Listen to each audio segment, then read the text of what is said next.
Gojo Satoru 大丈夫だ僕最強教えてあげる Hey girl, you have a perfect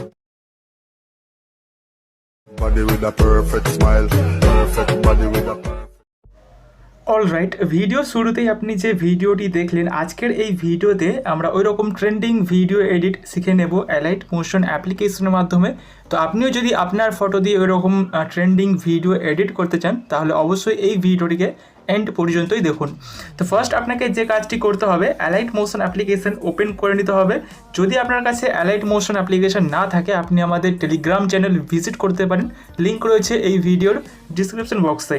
then allied motion open করার পর নিচে দেখুন এখানে রয়েছে প্রজেক্ট অপশান, এখানে একবার ক্লিক করে নিন। এরপর এখানে দেখুন সবার উপরে আমার একটি প্রজেক্ট রয়েছে মইনুল টেক 586 প্রিসেট নামে। ওকে, সো এই প্রজেক্ট আপনাকে ডাউনলোড করতে হবে এবং ডাউনলোড লিঙ্ক আমি দিয়ে রেখেছি এই ভিডিওর ডিসক্রিপশন বক্স, ওখান থেকে আপনারা ডাউনলোড করে অ্যালাইট মোশনে ইম্পোর্ট করে নেবেন। দেন এখান থেকে প্রিসেট ওপেন করে নেবেন এবং প্রিসেট ওপেন করলে আপনার সামনে এরকম ইন্টারফেস চলে আসবে। এখানে দেখুন প্রজেক্টের মধ্যে আমি সমস্ত কাজ এখানে করে রাখবো, আপনাকে শুধু আপনার ফটো অ্যাড বা রিপ্লেস করলেই হবে। ওকে, সো কীভাবে ফটো অ্যাড বা রিপ্লেস করবেন অবশ্যই ভিডিওর এন্ড পর্যন্ত দেখুন, দেখিয়ে দেবো।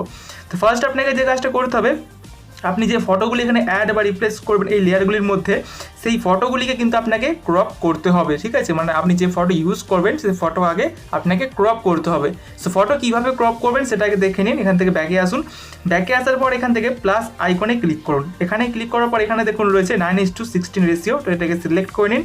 এরপর ক্রিয়েট প্রজেক্টে ক্লিক করুন, দেন এখান থেকে প্লাস আইকনে ক্লিক করে মিডিয়া অপশানে ক্লিক করুন, দেন এখান থেকে ফোল্ডার চেঞ্জ করে নিন। সো আমি ফোল্ডার চেঞ্জ করলাম।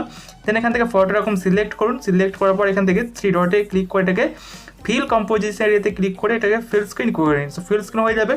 এরপরেও আরও বেশি ফটো অ্যাডজাস্ট করার থাকলে ফটো লেয়ার সিলেক্ট করুন, মুভ ইন ট্রান্সফর্ম ক্লিক করুন, দেন এখান থেকে এই জায়গাটা সোয়াইপ করে ফটোর পজিশনটা অ্যাডজাস্ট করতে পারবেন। অ্যান্ড 3 নম্বর অপশানে ক্লিক করে আপনি চাইলে সাইজটা এখান থেকে বাড়াতে পারবেন অথবা কমাতে পারবেন, সেটা আপনি আপনার ফটো অনুযায়ী দেখে নেবেন। ঠিক আছে, দেন এখান থেকে ব্যাকে আসবেন।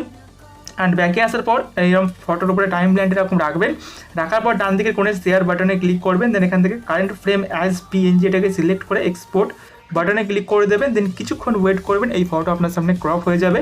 দেখুন এখানে ক্রপ হয়ে গেছে। এরপরে সেভ বাটনে ক্লিক করলেই কিন্তু এটি আপনার গ্যালারিতে সরাসরি সেভ হয়ে যাবে। তো আমি আর সেভ করছি না, আপনারা কিন্তু অবশ্যই সেভ করে নেবেন। আমি এখানে ক্লোজ করে নিচ্ছি। ওকে, তো সেম প্রসেস ফলো করে আপনি সমস্ত ফটো ক্রপ করতে পারবেন। দেন এখান থেকে ব্যাকে আসবেন, ব্যাকে আসার পর এখান থেকে প্রিসেট ওপেন করে নেবেন। সো আমি ওপেন করলাম এখান থেকে প্রিসেট। অ্যান্ড এবার আমি আপনাকে দেখিয়ে দেবো যে আপনারা কীভাবে এই লেয়ারগুলির মধ্যে আপনাদের ফটো অ্যাড করবেন। ঠিক আছে, এখানে দেখুন প্রত্যেকটা লেয়ারের মধ্যে যেখানে যেখানে ফটো অ্যাড করতে হবে সেই সমস্ত লেয়ারগুলির মধ্যে আমি এখানে অ্যাড ফটো লিখে রেখে দিয়েছি যাতে আপনাদের বুঝতে সুবিধা হয়। ঠিক আছে, তো টাইম লাইনটা ফার্স্টে আনবেন, ফার্স্টে আনার পর এখান থেকে অ্যাড ফটো লেখা লেয়ার সিলেক্ট করবেন। অ্যান্ড সিলেক্ট করার পর কালার অ্যান্ড ফিল এখানে ক্লিক করবেন। দেন এখান থেকে 4টি অপশান পাচ্ছেন, এখানে ক্লিক করবেন। দেন নিচে এখানে ক্লিক করবেন। এরপর এখান থেকে আপনি এরকম একটি ফটো এরকম সিলেক্ট করে প্লাসে ক্লিক করে এরকম অ্যাড বা রিপ্লেস করে নেবেন। অ্যাড বা রিপ্লেস খুব সুন্দরভাবে এখানে হয়ে যাবে, দেখুন হয়ে গেছে। এরপর টাইম লাইনটা এগিয়ে আনবেন, এগিয়ে আনার পর এখান থেকে অ্যাড ফটো লেখা লেয়ার সিলেক্ট করবেন, কালার অ্যান্ড ফিল অপশানে ক্লিক করে এখানে ক্লিক করবেন। দেন অন্য একটি ক্রপ করা ফটো এরকম সিলেক্ট করে প্লাসে ক্লিক করে অ্যাড বা রিপ্লেস করে নেবেন, দেখুন এভাবে অ্যাড বা রিপ্লেস হয়ে যাবে। দেন টাইম লাইন এগিয়ে আনবেন, পরের লেয়ার সিলেক্ট করে মানে অ্যাড ফটো লেখা লেয়ার সিলেক্ট করে কালার অ্যান্ড ফিল অপশানের মাধ্যমে এখানে আপনি আরও একটি ক্রপ করা ফটো সিলেক্ট করে প্লাসে ক্লিক করে অ্যাড করে নেবেন। তো সেম প্রসেস ফলো করে এখানে যতগুলো ফটো রয়েছে প্রত্যেকটা ফটোতে আপনারা একে একে ফটোগুলো ক্রপ করা ফটোগুলো একে একে অ্যাড করে নেবেন। ঠিক আছে, সো আশা করছি বুঝতে পেরেছেন এই পর্যন্ত। অ্যান্ড দেন আপনাদের যে কাজটা করতে হবে, আপনার এই প্রজেক্ট ভিডিওতে এক্সপোর্ট করতে হবে। তার জন্য ডান দিকে শেয়ার বাটনে ক্লিক করবেন, ক্লিক করার পর এখান থেকে ভিডিও সিলেক্ট রেখে এক্সপোর্ট বাটনে ক্লিক করে ভিডিওটিকে এক্সপোর্ট করে নেবেন।